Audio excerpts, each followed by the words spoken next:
Hello! Welcome to this week's video. For this week, I'm going to be doing my wrap-up for the month of May. Um, it was a good-ish month. A few DNFs, a few okay reads, and I don't think, no, there wasn't like a real, like, oh my god, this was the best book that I read for the month. Mediocre. It was alright. But I did, my actual favorite book that I read was finally an ebook. I am so happy about that. The best book I read this month was an ebook. So let's start with that one, shall we?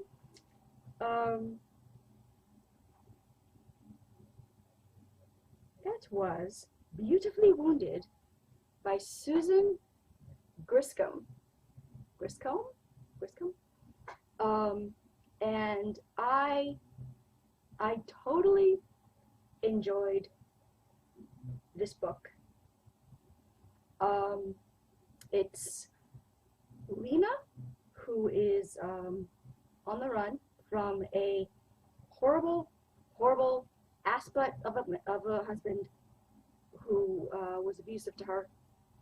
So she finally leaves him and ends up in this small town and falls in love with this bartender slash musician, Jackson. Y'all, Jackson is the preciousest beta. I would call him a beta hero, because he's not overbearing. He like immediately is like drawn to Lena, but he can feel that like there's something going on with her. He doesn't really press her. He doesn't push her too hard. I would say that this was a slow burn romance, for the fact that it was a novella, and the fact that it's a slow burn romance and still a wonderfully fleshed out, believable romance, like with the respect of having her, you know, like be very wary of sort of romantic entanglements. I do have one issue with it, but we'll get to that at the end. It's just, yeah, I really liked how they took their time with getting to that final like pinnacle moment where Jackson and Lena are finally intimate with each other. And it didn't feel like the romance was still like there throughout. It didn't feel like there was nothing sort of happening romantically between them until they get to the love scene. There was still that, you know, the sexual tension was definitely still there. And yeah, I really liked how the sort of the build-up was there, while still having respect for the fact of what Lena had been through and was still going through. The moment where the husband shows up was kind of, I don't like the word cliche, because cliche is sort of given this negative sort of connotation that I don't think it necessarily like deserves a lot of the time, because it's given as if it's like this negative thing, when a lot of times cliches are used in fiction and romance and this creative mediums because they work. That is my personal opinion. They are used in like certain tropes and literary machinations are used because they work. In this one, I sort of felt like it had been done, and I don't think it necessarily worked here. It sort of felt like an easy way to solve getting the husband out of the picture. And it's like he comes, she forgets something in her car, and like she's not comfortable with like going like out and stuff because she knows that the husband is still looking for her, and her friend somehow accidentally lets it slip that she saw the wife, and then that person tells somebody, and I think that person, and then it somehow gets back to the husband, and the husband finds out the town that she's in. And so Lena's sort of paranoid already that he will never stop looking for her. But she's with Jackson one night, and she forgets something in her car, and she goes out, and then he grabs her. And then there's that showdown, and yeah. I kind of felt like that was sort of like an easy way, and sort of had been done of way of like getting the husband sort of like to find her and like how to deal with the husband situation. So I wasn't that, this would have been like an A+ book if it wasn't for that and one other little thing.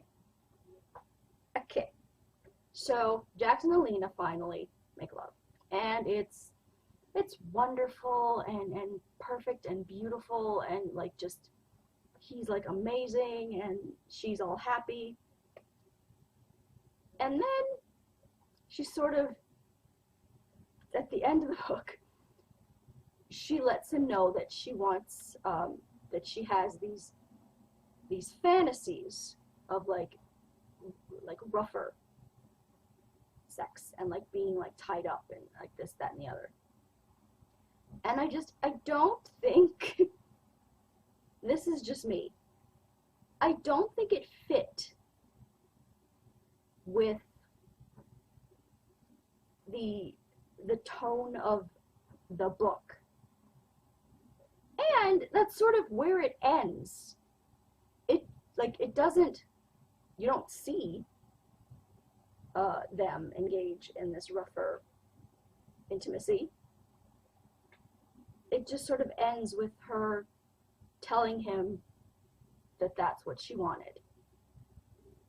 So that is like my one or two sort of issues with the book, was the husband showing up and the way that they got rid of him, and her all of a sudden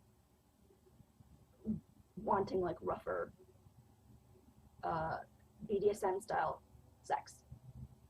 It just didn't fit with what I have never been in an abusive marriage, so I can't say, and I shouldn't say, that a woman who'd been in an abusive marriage would or would not want like the BDSM rougher type sex. I don't know, and this is totally a generalization on my part. I just don't think that she would. This is just me. I could be wrong, but it didn't feel in keeping with the character to me. So that's sort of what took the book from it. What would have been an A+ to not an A-, just like an A. But I was so happy that I enjoyed one of my ebooks that I was all right. That's okay. Now we get to the paperbacks. Yeah. That's the best description for the paperbacks, because a lot of them started with great promise. Like, let's do Rosie Harris's Patsy of Paradise Place. Now, I love my British sort of early 19th century, or not 19th century, but early 20th century, early World War II kind of type books, and this is sort of set in that sort of era. Patsy is a lovely girl who is raised by a rather neglectful mother because her husband is often off to sea. But he comes back and he decides that he's going to be like he's going to find a job like on land and stay and help to raise Patsy and be like a good father to her and all this, and it's wonderful for a while. And so her father starts this business, and Patsy helps him with it, and Patsy, along with a friend of hers, Billy, help the father with this business, and then the father dies. And Patsy and Billy, as they grow up, start to have feelings for each other, but don't really acknowledge it. And Patsy sort of thinks that Billy kind of like just sees her as a friend, and she's not comfortable with these new feelings for Billy. So she decides that, like, you know, he is like going to stay in the friend zone, and she decides she's going to follow, find love elsewhere.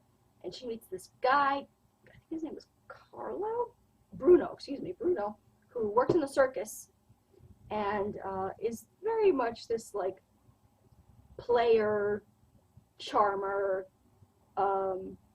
is totally like just laying it on, and Patsy is just buying all of it.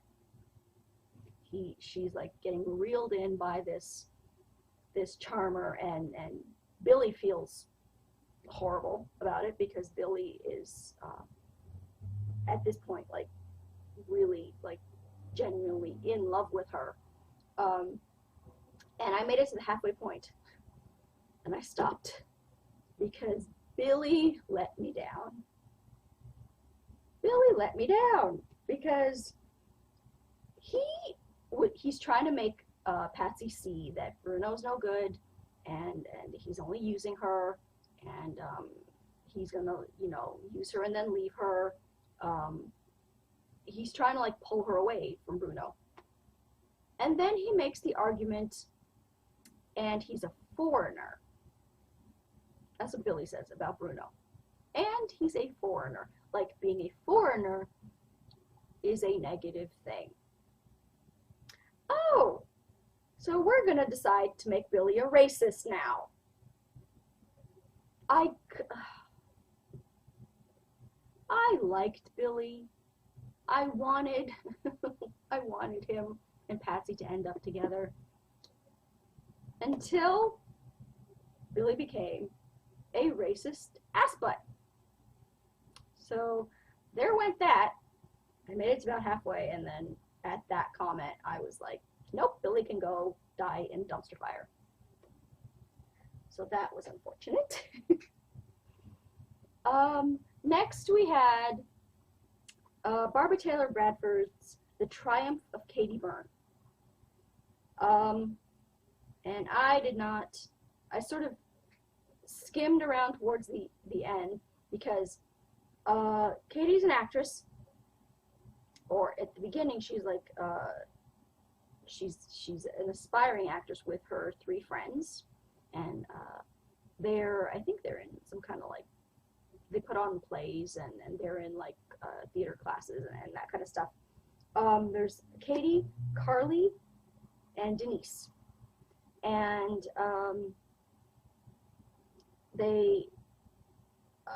they're in this barn, and that's where like they put on their plays and stuff. And then at the end of the day, Katie goes home, and Carly and Denise, I think, they're still in the barn and they get attacked. They get attacked, and Denise, unfortunately, does not survive. Carly, I think, ends up in a coma, and it's sort of Katie's, my understanding was that this was Katie's story, dealing with the sort of like the loss of her friend and how that impacts her as she goes through her life and becomes this like successful actress. Not necessarily what happens. Like in theory, in like the most minute, at its core, that's what happens. But we get like all these other people's point of views, and I was getting sick of like reading these other people's point of views when the only people I wanted to know about was Katie and whoever her love interest ends up being. I think his name is Charlie. And whenever they meet. But it dragged on with like these other people's point of views and stories, that I was just finally like, okay, who did it? Who killed? I just skimmed the rest to find out who did it, and it ended up being some random dude who just showed up out of nowhere, and it's like, oh, by the way, he had a crush on her, on Denise, and that's why he raped and murdered her. And yeah, so that was disappointing. Barbara Taylor Bradford's The Triumph of Katie Byrne, and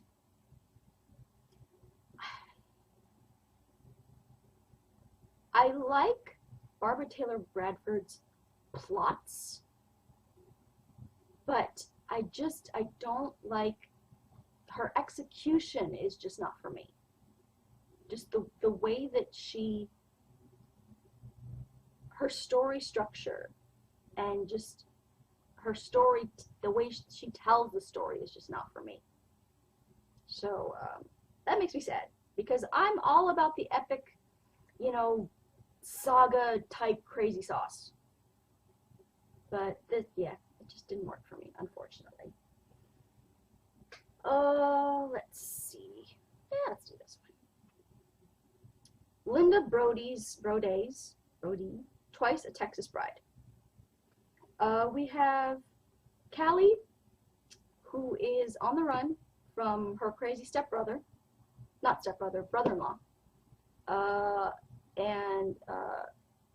So this guy marries her sister, and he's trash. And the sister ends up dying, but they have a son.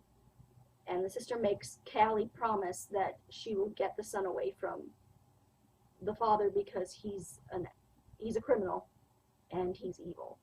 So Callie takes her nephew and they go on the run. And they end up at this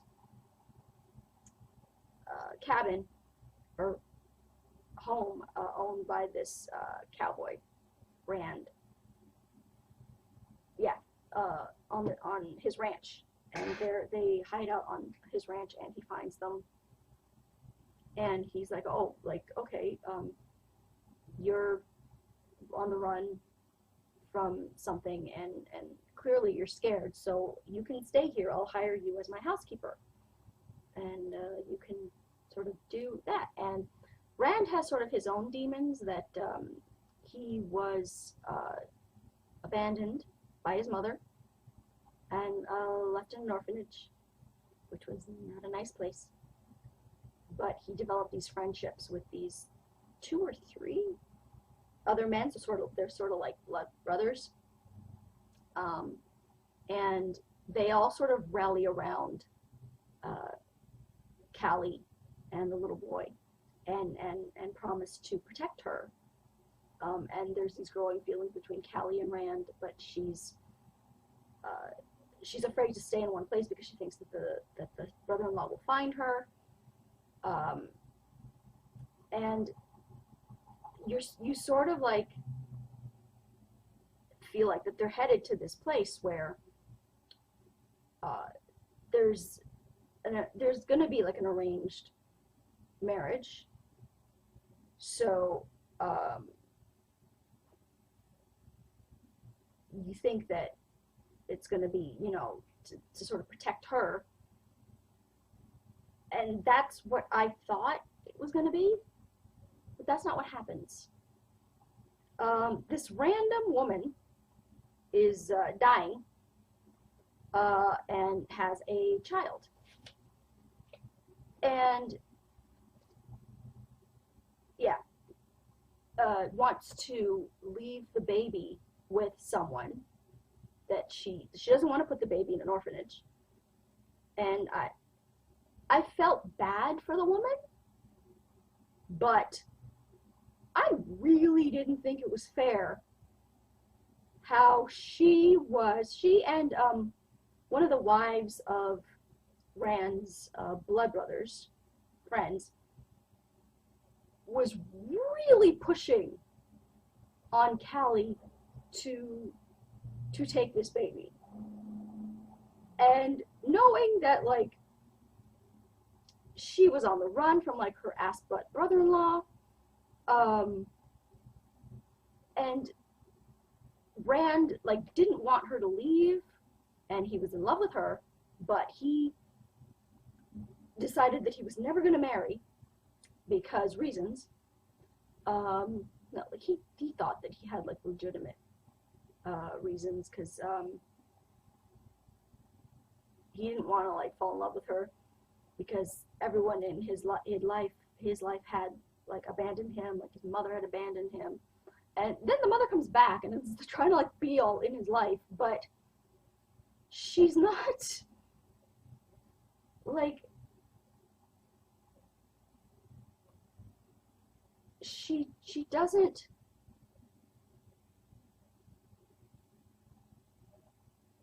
like, he is, like, genuinely, like, upset with her because she abandoned him to go and, like, further her theater career, her acting career.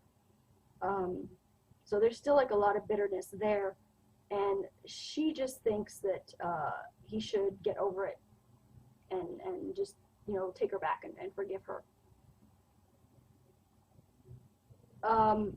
But yeah, so there's this baby that this dying woman, and again, I feel very sorry for her, but it's not a stranger's job to take your child just because you're dying.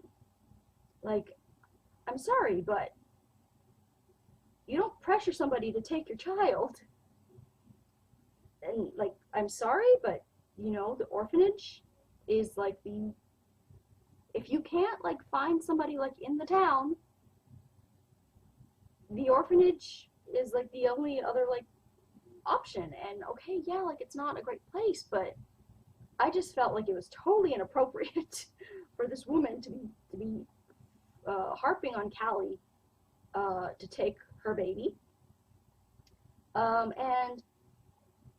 But Callie's guilted into it, and Callie and Rand, because, you know, two parents is ideal. So Rand thinks that the best thing to do is for him and Callie to get married, not because to protect her from this asshat brother-in-law, which would have been the logical way for this plot to go, but to take in this baby. And that just, like, really did not work for me.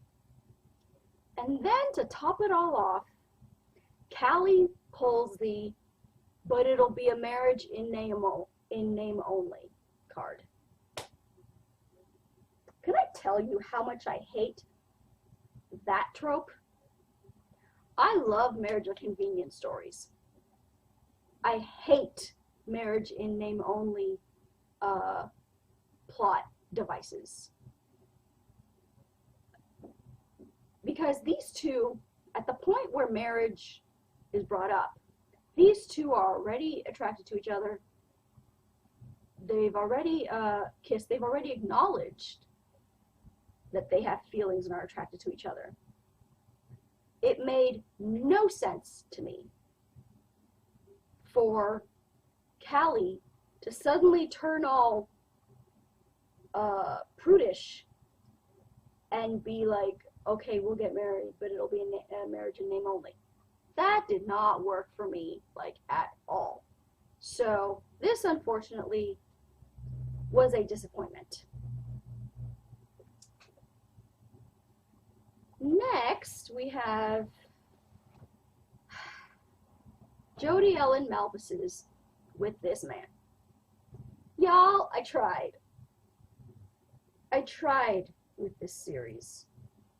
I didn't get past the first one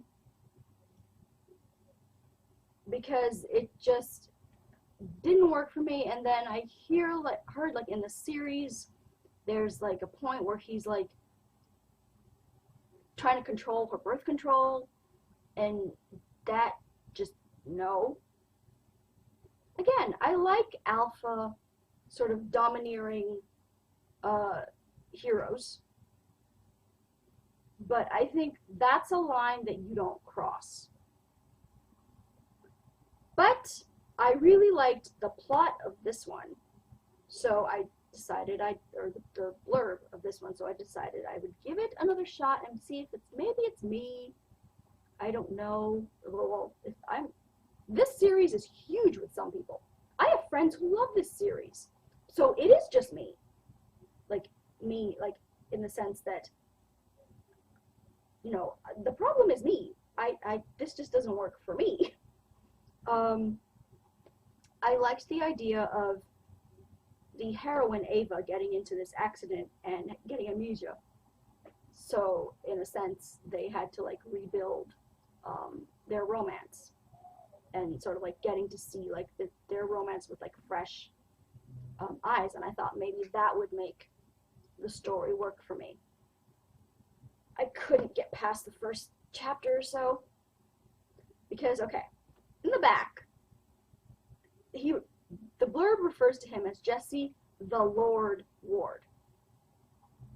Which, okay, you know, some people, they give like heroes these like nicknames, and like that's what, like, you know, people, maybe like women in his life have sort of like called him, and like it's like just like a nickname that has been like put upon him.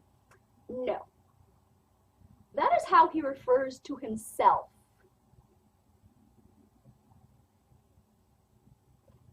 He refers to himself as the Lord Ward. Okay. But I decided to push on. And then he pulls one of his like games where like he calls his wife, and you know she has to be in his office at like this, in like this many seconds or whatever, and then like they have hot sex in the office, and it's all fine. It's all fine and good. Then somebody comes knocking on the door, on the front door, and it's this woman. I don't remember like who she is or what she, like, I think she's there for like Ava to like pick her up to go somewhere. I don't remember. What I do remember is that this woman is like ogling Jesse and like practically like orgasming at the sight of him, and Ava is like, you know, kind of like giving her vibes of like, get away from my man kind of thing, and like not liking that this woman is like mentally, if yet not physically, throwing herself at her husband. And Jesse actually has the thought, well, Ava should be used to it by now because she knows that every woman he comes in contact with wants him. So this should be nothing new to Ava. He has that thought. No. No. It is one thing for Ava to be having the thought that I shouldn't be getting jealous because everywhere we go, women are like drawn to my husband because he's so gorgeous, blah, blah, blah. It's another thing for the man to be thinking, oh, my wife shouldn't be jealous because every woman wants me. That is such a turnoff. That is not sexy. Like, the guy should not be thinking of himself that way. And I don't mean, like, to have, like, false modesty. Like, you shouldn't be, like, blushing or whatever. But it just bothered me so much, this guy. He felt like this man who, like, was so conceited. There's confidence and then there's conceit. And Jesse, in my opinion, is not confident. He has this overblown, conceited, arrogant, egotistical way about him that, in my opinion, is just such a turnoff. And that was just like one chapter. I couldn't do it. This book, this series is not for me. He just felt like this, he's written like as this fantasy man who lives the fantasy like within himself. Like, he knows that he's this fantasy man. No. Just no. Did not work for me. No, thank you. No. Let's do Fever Dreams by Nicole Jordan. Liked it. Had some issues with it. And I've taken to making notes now so that I know what these issues are when I want to tell y'all. It's, yeah. Eve and Alex Rider, they know each other from when they were young, and Alex was a poor boy, Eve was rich. And I did like how they were attracted to each other and they had feelings for each other, but Eve sort of knew, like, Eve didn't try and go against her family in the beginning. She sort of just did what was expected of her, and that was to make a good marriage, to, like, help her family. And yeah, it's, you know, it's always, like, great to read about, you know, like, women who, like, buck the system and you know, no, I'm not going to marry somebody that I don't love, and blah, blah, blah. But it was nice to read, like, the realism of Eve having feelings for Ryder, but still doing what she had to for her family. Now, of course, the marriage ends up going down the crapper, and the husband was awful. So then I think he dies, and she ends up, she's now like a sort of rich widow who is determined to never love again, or never marry again, because it went so badly for her the first time. So fine.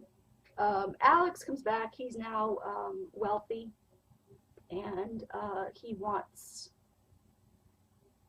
his shot with Eve now that, like, she's a widow. But again, she's determined never to marry again.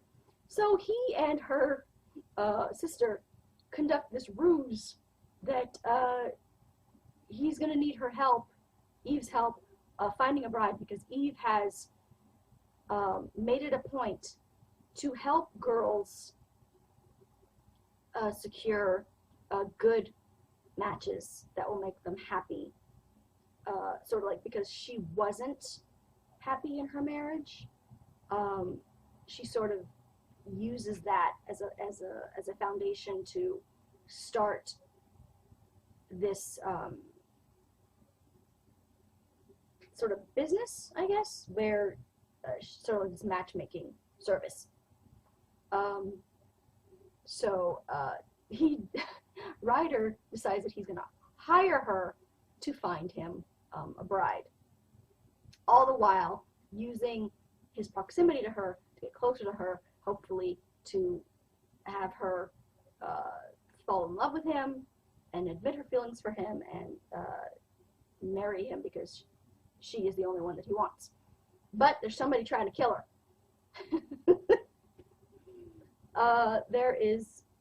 There's like accidents and stuff that happen around the house and things, and so there's that sort of like mystery plot thing. And I'm not a big fan of romantic suspense, so I don't really enjoy when in like my regular romances when they bring in the suspense plot, because I feel like it's not necessary. Now, let me get to my points. Yeah, so she's in danger. Yeah, she's in danger. There's these people trying to kill her.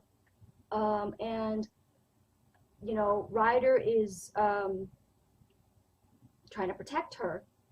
And, you know, she just wants to go on to, you know, live her life like as she does.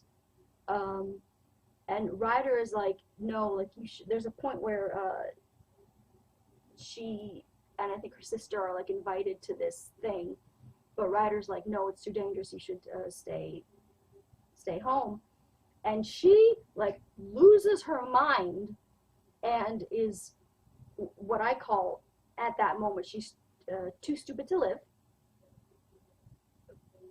And because like, she's yelling at him that like, oh, stop trying to control me, and I'm not going to let fear run my life and keep me from living my life. Can we stop? Can we stop doing this with heroines? It doesn't make them strong, or it doesn't make them like brave or what have you. It makes them stupid. Makes them hella stupid.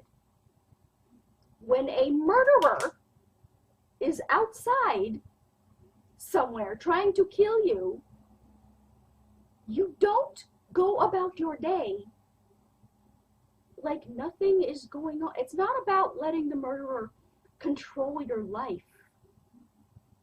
It's about staying alive until the murderer is caught. And she blows up at Ryder and is like horrible to him and demands that like he leave. Like she kicks him out. She kicks him out of the house where like he's like trying to protect her. And yeah. So she is horrible to him and kicks him out. And then, oh, guess what happens? The sister gets kidnapped. The sister gets kidnapped to lure her, Eve, to the killer. And, oh, guess what happens? Ryder saves them. Ryder, who, oh no, we can't have a man control my life, and oh no, like, how dare you? Oh, by the way, I just saved your ass. So, about the, yeah. So, this person who's like trying to kill her, there's so many like, I guess we'd call them like red herrings. There's this one guy, Gilliford, who I think is jealous and wants Eve for himself. So he tries to like appear like a hero. So he sets up this accident or something to happen, so he can like swoop in and save her. And so like everybody thinks that he's the one who's like trying to kill her, but no, he only did that one thing apparently. And then he's like, no, it wasn't me who's like doing these horrible like threatening things. Try this guy Need, who worked on the estate, but was fired, I think, by either the husband or by Eve for neglect and like mismanagement, I think. So to get back at them, he hires this guy Hutchins to do all these like horrible like things and like scare her and do all this stuff. But then Hutchins sort of like goes rogue and starts doing like stuff like on his own. And it ends up that he's the one who's behind it all. You know, once they find Meade, they find out that he paid off this guy Hutchins. And Hutchins was just doing it for the money. That was it. Like he wasn't, like he was working for Meade, and Meade was the one who was angry. But then Hutchins sort of went like too far or what have you, but was only doing it for the money.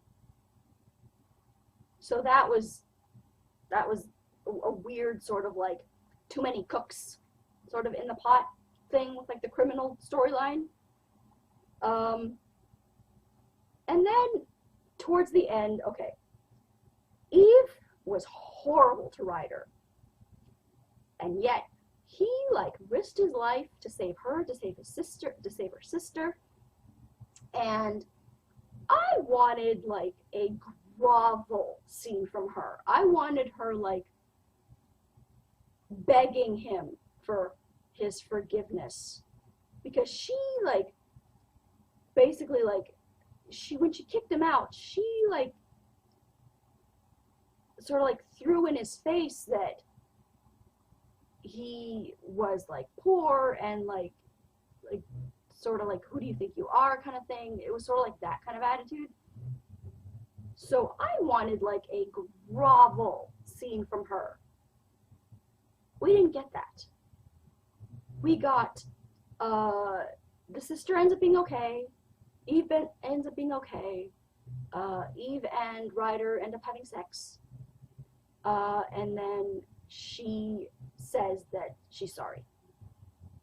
And then he says, there's no need to apologize. You already have. No. What she did was have sex with you. That is not an apology. That is, she had sex with you. So that, like, I usually love Nicole Jordan, and this one was okay, but those issues like ruined my enjoyment of it. So that, unfortunately, that was a no. That one, yeah, that one was a D if I had to rate it. And sadly, I think I found the first Kristen Hanna book that I hated. Firefly Lane. Now, subconsciously, I may have gone into this book with a bit of a teeny little negative vibe towards it, because I haven't seen the show on Netflix, because I can't stand Katherine Heigl. I cannot. Yeah, I know that there are people who love her from like Grey's Anatomy, and that's great. I don't like her personality. Ever since she gave an interview, or not even gave an interview, they were like paparazzi or somebody was like following her down the street or something, and they asked her like why Grey's Anatomy hadn't won an Emmy that year, and she blamed the writers. She actually said that it was like, I guess you could say like bad writing or something like that. I have not liked her since that moment, because I thought that was such a bitchy thing to say. So admittedly, I went into this with like a little, teeny little on my shoulder. But my love for Kristen Hanna, over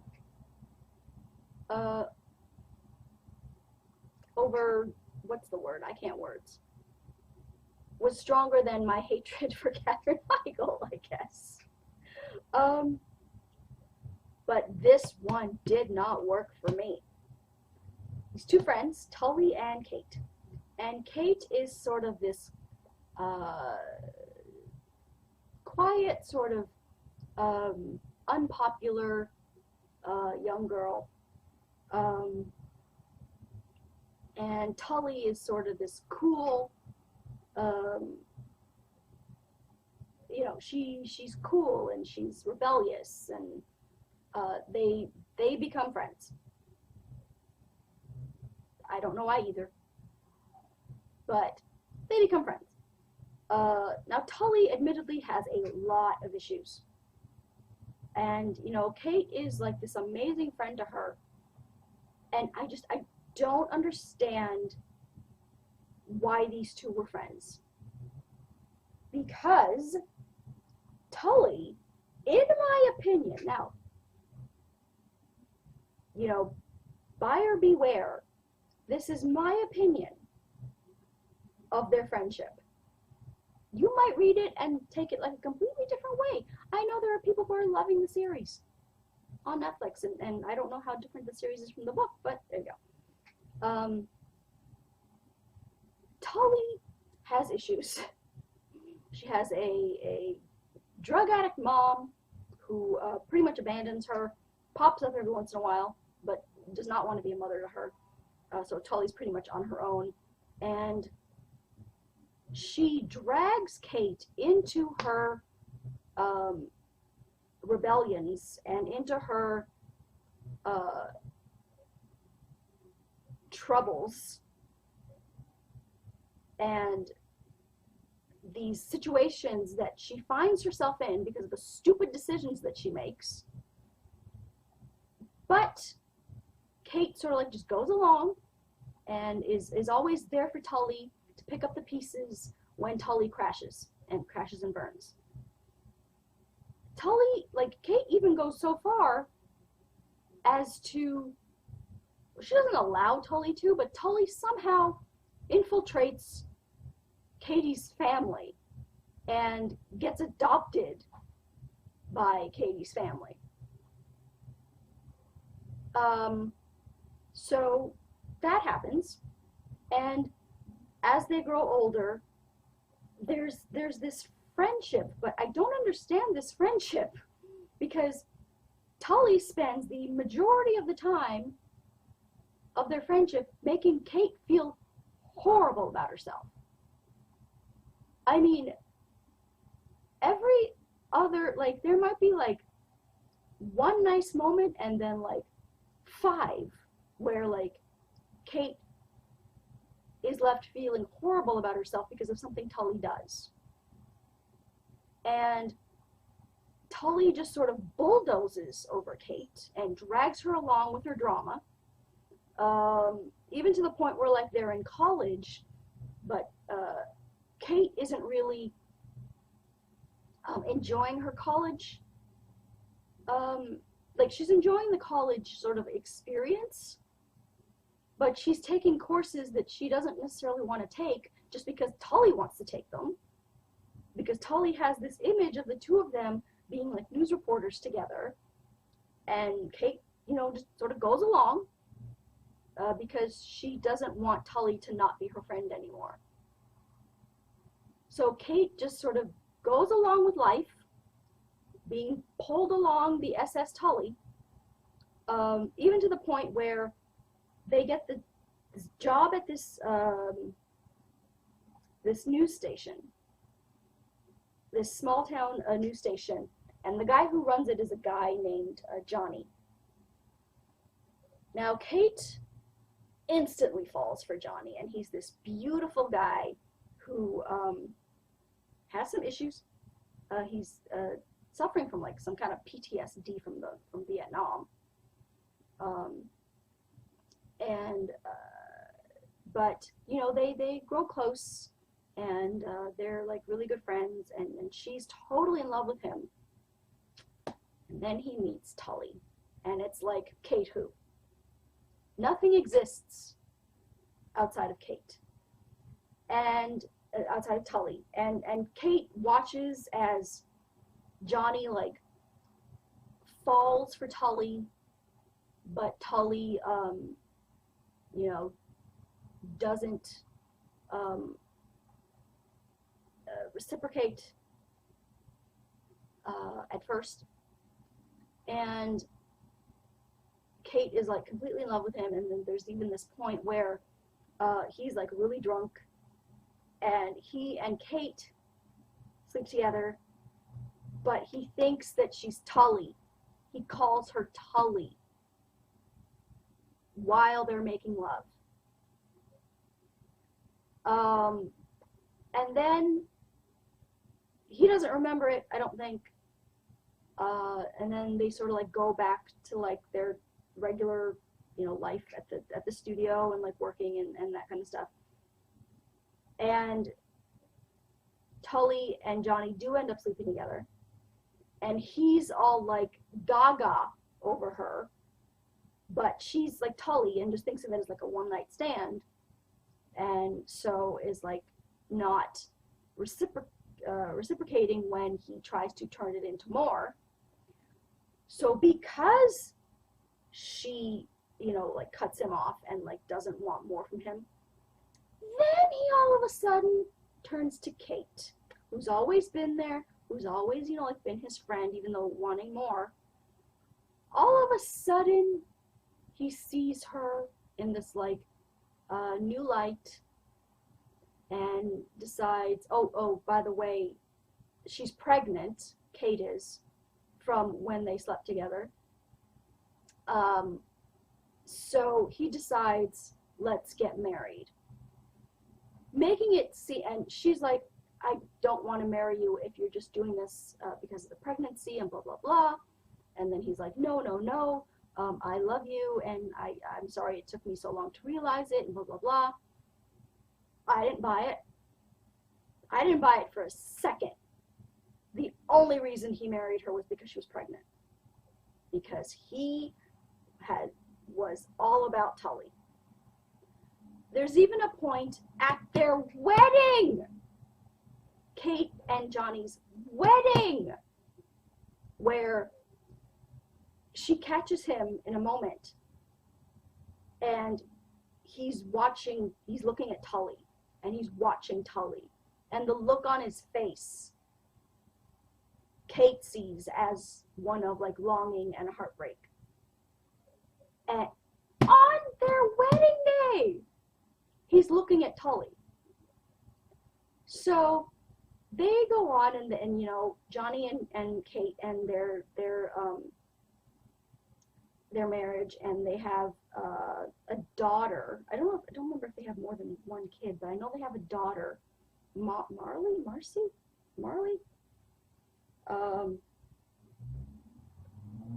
Mara. They have a daughter named Mara, and she is a typical teenager. And Tully, you know, is going through life, you know, becoming successful. This successful news reporter, and it's all great, and she has issues, and I just couldn't stand her character. But Kate and Mara, they have the typical acrimonious sort of like teenage daughter-mother relationship.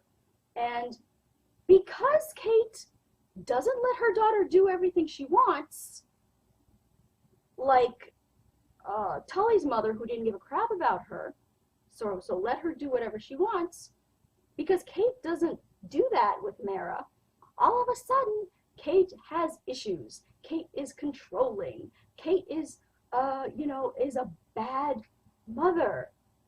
And so what does Tully do? Tully bamboozles her friend on television, on a television news segment, they're on there talking about, I don't remember what they were initially on there, or what Kate thought that they were on there to talk about. Then Tully humiliates Kate on camera and turns on her and makes the segment about how Kate is a controlling mother. And I think Johnny goes along with it because Johnny believes that Kate is a controlling mother. Because, of course, whatever Tully says is right, because he's always wanted her. So Tully can do no wrong in Johnny's eyes. And so Tully humiliates Kate on television by painting her as a bad mother, because she doesn't let her daughter do whatever she wants. And she actually has rules for her daughter and boundaries. So Kate, finally Kate's give a damn is busted. And she tells Tully, I don't ever want to see you again. How could you do this to me? I want you out of my life. But then Kate gets cancer. So they're apart for, like, I think a year, or it's not even like that long that Tully is out of their lives. And then Kate gets cancer. And supposedly this makes everything okay again. And Johnny, is by Kate's side because he's married to her. And he's like, trying to make her believe that he's always loved her. It was always her. Tully was just a one-night stand. And and it's very supposed to be very sad and very moving. It's supposed to be what Kristen Hanna is usually about, but it just did not work for me, because I did not buy that Johnny loved his wife. I did not buy that Tully was this amazing friend, had this amazing friendship with Kate. No, it just totally did not work for me. I was just, no. So this is the one Kristen Hanna book that I am loath to say hate, that I disliked intensely. Tully and Kate should never have been friends. They were totally opposite. They totally did not bring out the best in each other at all. Tully just bulldozed over Kate and dragged her along with her drama. I don't understand why these two are friends. And I don't understand why Kate married Johnny knowing, she knew the whole time that Johnny was in love with Tully. The whole frickin' time. I don't care what Johnny said. I don't care that, like, he was there with her when she was dying of cancer. That was all very sad. No. I have no doubt that as soon as Kate died, Johnny hit that. Johnny hit Tully again. Johnny was in Tully's bed. Nobody can tell me different. Nobody can tell me different. Nobody can tell me that Johnny and Tully did not end up together. Just no. I disliked that book intensely. This one, I had problems with this one. Secret Daughter by Shilpi Somaya Gowda, and I apologize if I pronounced that wrong. But I had issues with this book. And let me just get my notes. Because, so this is a story about this woman in India who, this woman in India who is married. What is her name? Kavita Kavita, I'm sorry if that's pronounced wrong, is married and pregnant, but sort of in their culture, in their community, boys are prized more than girls. Girls are a burden, so their first baby is a girl, and the husband kills the baby, has the baby killed, because girls are a burden and they're not going to be able to afford a dowry for her, and that's horrific enough. So when Kavita finds herself pregnant again, and she delivers the baby, and it's a girl, she sneaks the baby out with her sister, and instead of allowing the baby, instead of having the baby be killed, she leaves it at an orphanage so that at least the baby can live. And there's a couple in America. Summer, who is an American woman, is married to an Indian man named Krishnan, yeah. And Summer has fertility issues and cannot conceive, and or not conceive. She can't carry the baby. She's had a lot of miscarriages, and so finally they decide on adoption, and they decide that they're going to adopt this baby in India, who ends up being Kavita's daughter. And right away, the Indian baby, Aisha, I think her name is, Asha, who grows up and is closer to the father, because the father is Indian, and so the baby is automatically going to feel that, and okay, I had issues with this book. And so Summer, is sort of feeling like, oh, did I make a mistake, kind of thing, because I'm feeling kind of like left out, because the daughter is closer to the father than she is to the mother.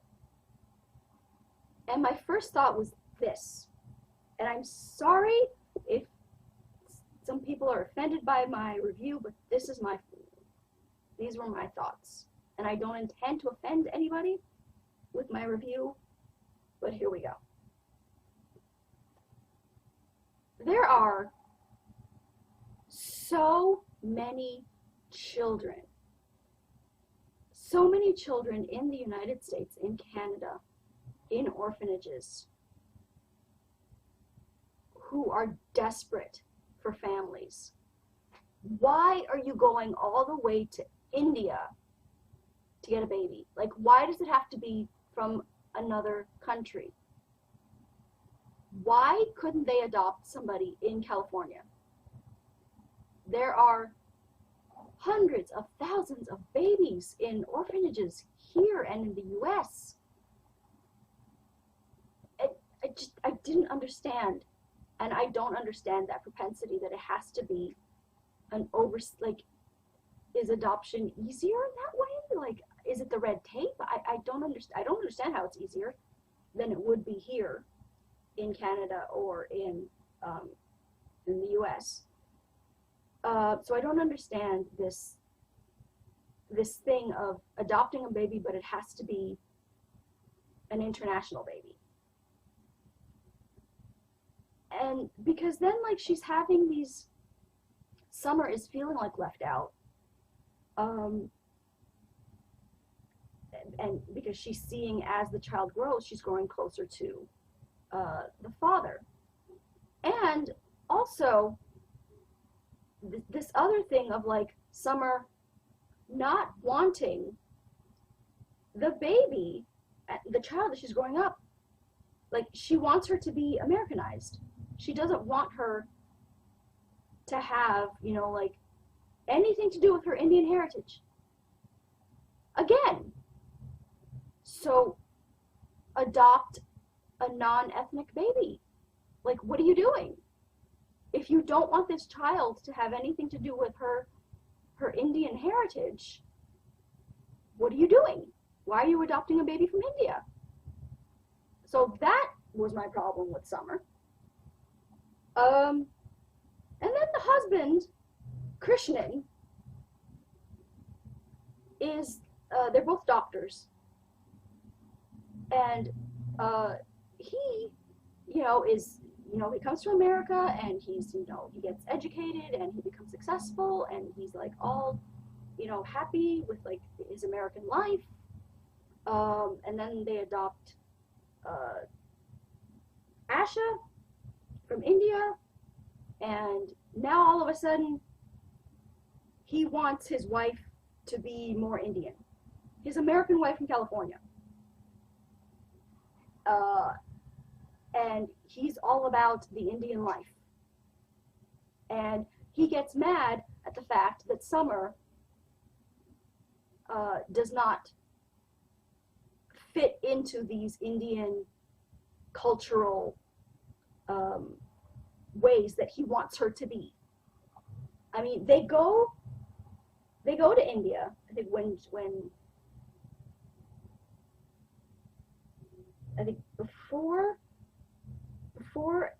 when they're going to adopt Asha, they go to India to get the baby, and they stay with his family, and they completely ostracize Summer. Like, they completely leave her out of their conversations, of their ways, and they just completely ostracize her. And I know that there's some, I don't know if this is all cultures in India, but Krishnan's family, they were vegetarians, and they don't eat meat. Summer is not a vegetarian. So she goes out and she finds a place that has burgers, and so she buys two. She buys one to eat now, and she buys one to save for later, and she sticks it in the fridge. Krishnan loses his mind at his wife for daring to bring in a hamburger into their home, into the family, into his parents' home, because the family is there. And they're washing all the pots, and they're washing everything head to toe, like it's all been corrupted or stained by this meat in a wrapper. Okay, I understand that there are vegetarians in the world. And I would even understand if it was like Jews with the kosher thing, where you can't put I think it's milk and meat, dairy and meat they can't touch, and that kind of thing. But Summer does not know that it is this insane in that house, where it's this sort of hardcore, where the meat cannot even be brought into the house. So Krishnan loses his shit over her bringing the hamburger into the house, and brings her to tears. And from that point on, they come home, and this is they bring Asha home with them, and they raise her, and Krishnan becomes this the uber Indianist husband who ever Indianed. He wants Asha to have only Indian thoughts and Indian beliefs, and Summer is a bad American wifey because she doesn't have these, she doesn't behave as an Indian wife should. And even to the point where but before that, so Asha grows up in this American household with her parents constantly fighting, because Krishnan has now decided that he doesn't want an American wife, he wants an Indian wife, which Summer is not. But he wants to turn her into that. So there's friction and problems in the house. Asha is sort of like growing up in that, and you know, because she's closer to her father, so automatically the mother's at fault. You know, all the mother's to blame. And she, admittedly, Summer, you know, isn't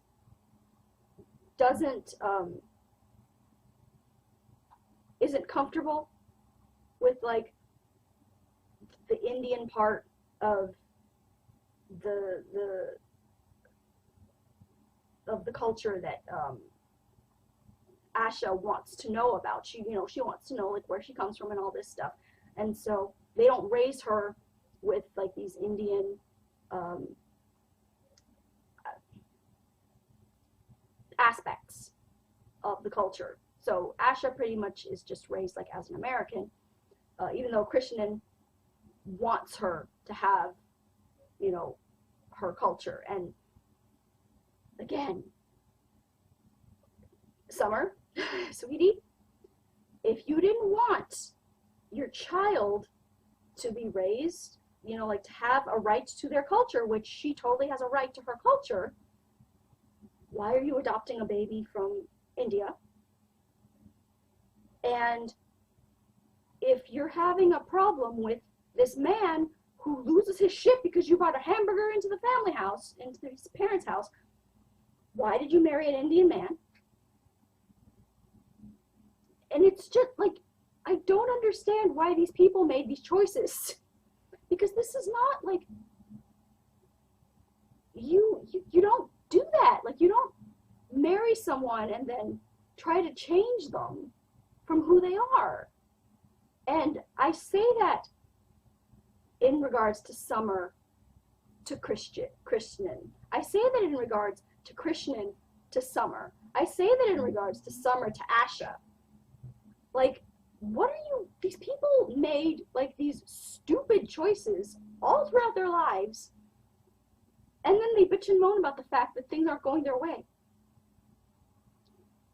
So Asha grows up, not knowing, not, you know, participating in her Indian culture, but she decides that she wants to go back to India because she gets a job as a to do a journalism story. Oh yes, Asha has decided to be a journalist and not a doctor like her Indian father wants her to be. Summer is not happy that she's going to India to do this journalism story, but she's way more supportive of her daughter's choice in life than Krishnan is. Krishnan only supports Asha going to India because he thinks that once she gets there and like spends time with his family, then she's going to realize that, oh no,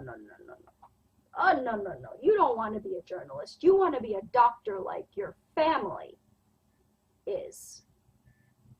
You want to do what your father tells you to do because that's the Indian way or what have you. I could not stand him.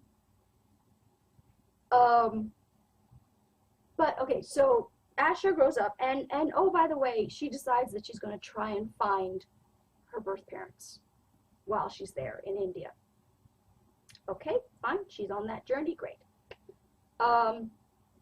Meanwhile, Kavita and her husband, Jasu, she ends up getting pregnant again. But this time it's a boy, so yay for them. Yay, they're going to keep this baby. They're not going to kill it. How she let her husband touch her after killing the first baby, I don't know. But again, the way that it's rationalized and the way that Kavita, like the way that it's written, like again, not my culture, So I'm not gonna say, like, just for me, that man would never touch me again. But I think that the writer did a good job in explaining Kavita's reasoning why she forgives her husband. And why, like, she does, you know, have feeling for him again. But, oh, irony of ironies. They end up, like, moving to the city and trying to, like, make a better life for themselves and their new son. But it doesn't work out so much that way at the beginning, because there's like a gazillion people in that city, and 99% of them are poor and homeless and living in like shacks or just obscene amounts of poverty, like just horrible, horrible amounts of poverty. And the husband can't find a job. So the son, like, when he gets older, supposedly starts up this messenger service that makes them more comfortable in life, and they're able to, like, rent an apartment, and they're doing well. And then the police come around and say, oh, by the way, your son's not running a messenger service. Your son is a drug pusher. He's a drug dealer. Surprise! So much better that you have a boy than to have a girl. So much better to have a son who's a freaking drug dealer, but he's a son. He's got a penis and not a vagina. So yay! I couldn't with her trash son. Yeah. But then he ends up going to jail. And then I think he gets out. I'm not sure. I don't remember if he gets out of prison, but we don't hear a lot about him. Asha does end up finding her biological parents. Kind of. But first, let me go back to Summer. Summer and Krishnan, without Asha sort of there as a buffer, they separate. They separate, and I think eventually they would have gotten a divorce, which would have been the healthier thing. But Summer has a cancer scare. And then Krishnan decides that this cancer scare, I found it to be such a cop-out that that's what brings him back to her. They don't talk about their issues. They don't talk about the mistakes they made. At one point, Summer actually tells herself that she's to blame for everything. That she's the one who, like, you know, pushed Asha away because she didn't want to be a part of the cultural, Asha to have a part of her cultural identity. That she's the one that pushed Krishnan away because she didn't want to be like the perfect Indian wife. Like, she takes on all the blame for their problems. And I just wanted to not smack her. I wanted to hug Summer and be like, this is not all your fault. You have a part in what happened. You are partly to blame to what happened, but so is Krishnan, so is Asha. You are all to blame for what happened to your family. I thought it was completely unfair to have it like Summer was having this aha moment where she was the one, like the American was really the one with the problem. Really?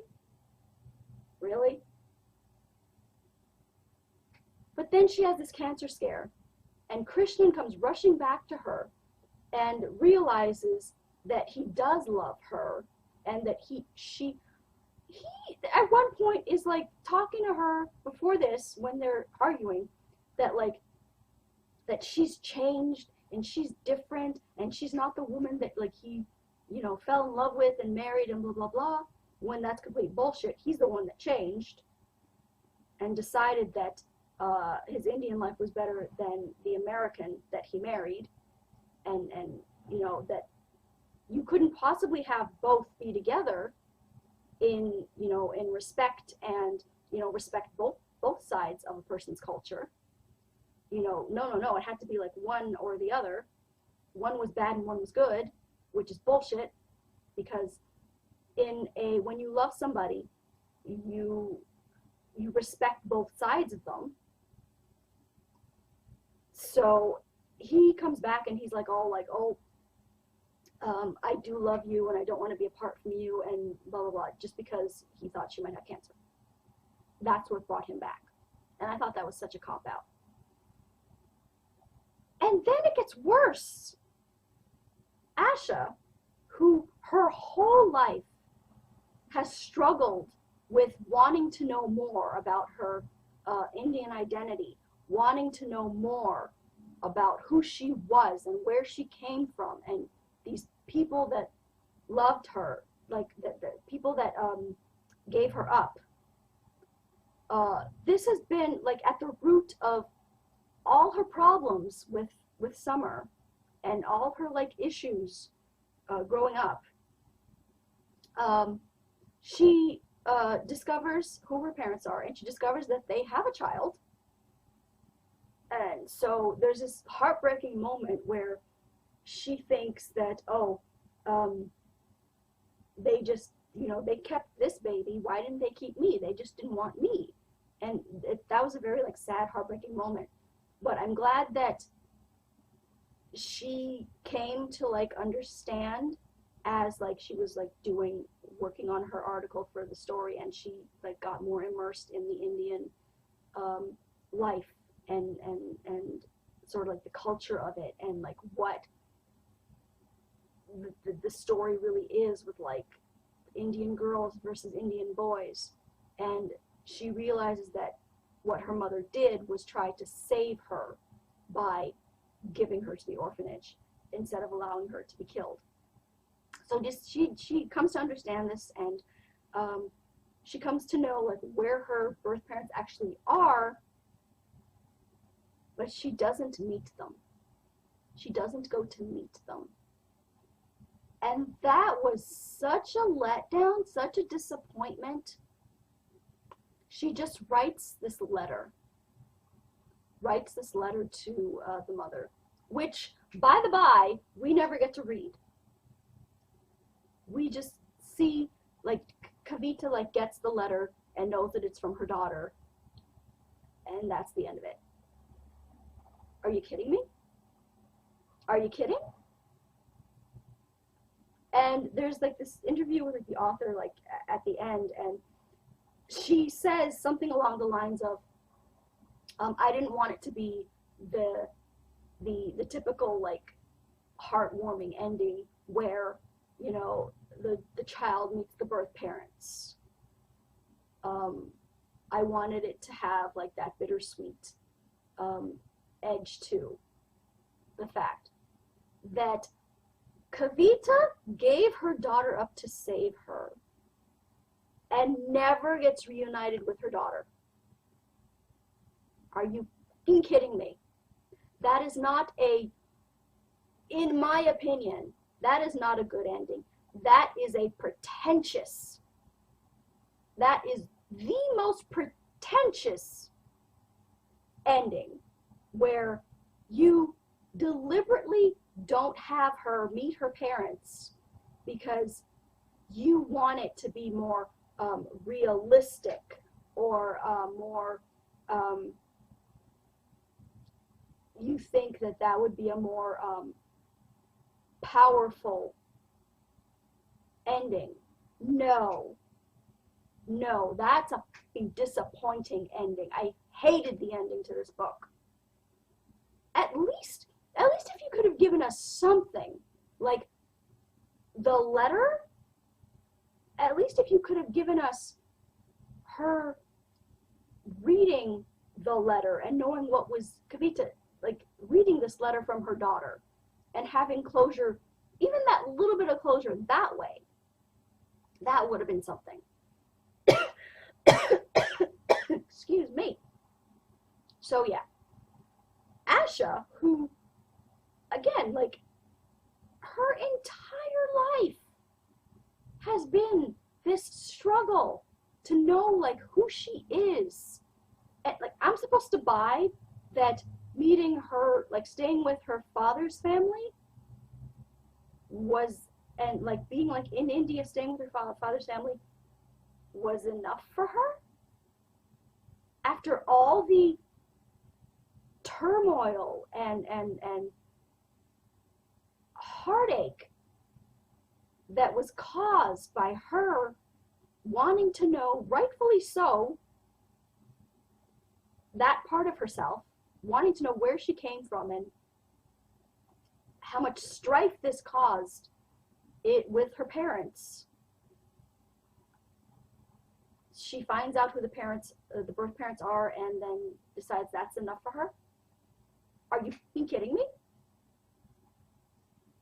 No. Just no, no, no. So, I will say this. Writing-wise, beautifully written. Beautifully written, you know, wonderful. Like, the writing voice was beautiful. But so many problems with this book. Oh my god. So many issues with this book. Yeah. Which just could have been solved with, like, maybe adopt an American baby.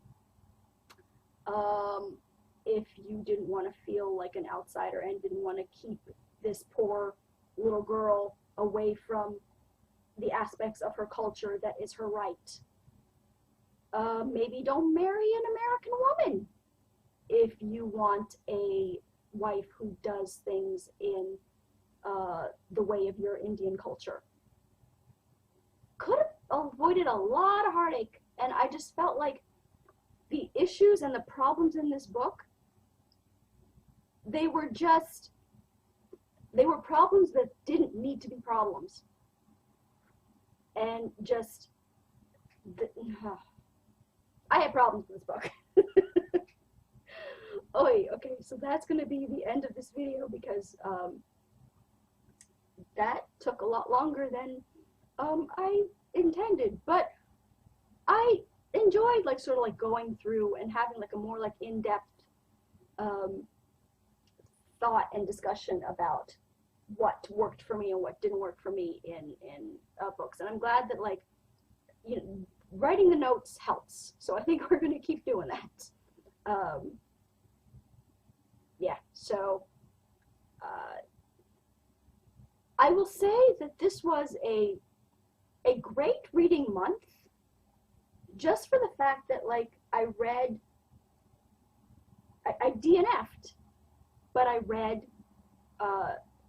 very sort of, like, diverse, kind of, like, interesting books, and I had strong feelings about them. So, yeah, the one gem was actually an ebook this month. So yay, I call that a win for me. After my slump of ebooks, I call that a win. And yeah, some books that, like, I liked but had issues with, and other books that I just hated. So that's my wrap up for May. So that's gonna be it for this week's video. Follow me on Twitter at twitter.com/authorejamie. Like my Facebook page at facebook.com/authorejamie. And I will talk to you guys next time. Bye!